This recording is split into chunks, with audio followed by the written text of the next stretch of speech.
And now it's Storytime with Karl Childers. Today I reckon we're going to tell the story of Cinderella. Cinderella lived with her mean old stepmama and two ugly stepsisters. Some folks say they's homely, I say they's ugly. Look kinda like a couple old boar hogs. Anyway, I didn't treat Cinderella very well. Made sport of her quite a bit. Didn't pay her much of a wage. They's pretty much no count. I think one of them is from Arkansas. But I reckon they just jealous on account of Cinderella was a pretty little thing. Not much bigger than a squirrel. They made her live out in a shed, an old hole in the ground. Brunged her biscuits and mustard a couple times a week. Living high on the hog, eating potted meat and sody crackers while they made Cinderella tote the wash and fix the mower. Well, sir, there's a prince in town who kindly wanted him a girlfriend, I reckon. He decided to invite all the pretty people up to the castle. Some people call it a mansion, I call it a castle. My mean old stepmama and her ugly youngins went on to the shindig and left little old Cinderella at home to work on that tiller with a busted fan belt. Well, afore you knowed it, Cinderella's fairy godmama showed up waving a magic stick. She gives Cinderella a pretty new dress and a pair of glass shoes. Some folks call them slippers, I call them shoes. Then she went out in the garden and turned a pumpkin and some rats into a big old fancy wagon and some horses. Told old Cinderella to go on to the party. Better be home by midnight. That fairy godmama didn't want to go along because she's stove up from all that ferrying.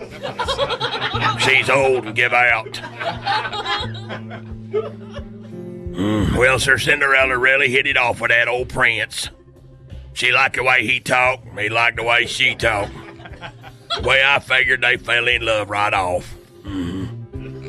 Well, sir, she got to dancing and talking and eating French fried potatoes, and she kinda lost track of time. Midnight come around, she up and runned off so fast she ran right out of one of her old glass shoes.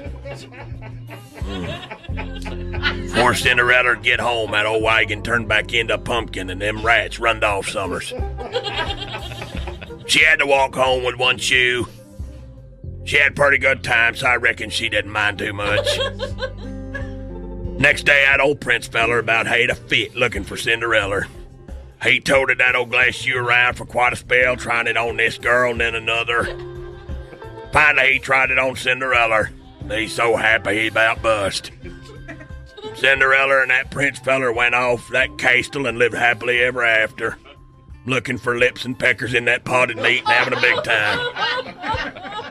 Them old ugly stepsisters so ed up with it they wound up in the nervous hospital. Cinderella never forgot her mean old stepmama and how cruel she was to her.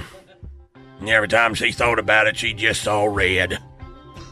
So one night, Cinderella got her an old lawnmower blade out of the shed, went over to her house, killed her, plumb near cut her head clean off. Then she called an ambulance and a hearse. Moral of the story is, you ain't good to your step youngins, they might cut your head off. The end. Get it? Storytime has been brought to you by Hargrave brand potted meat, chock full of peckers and lips since 1933. Can I put my arm around you before I hit off summer? Little feller.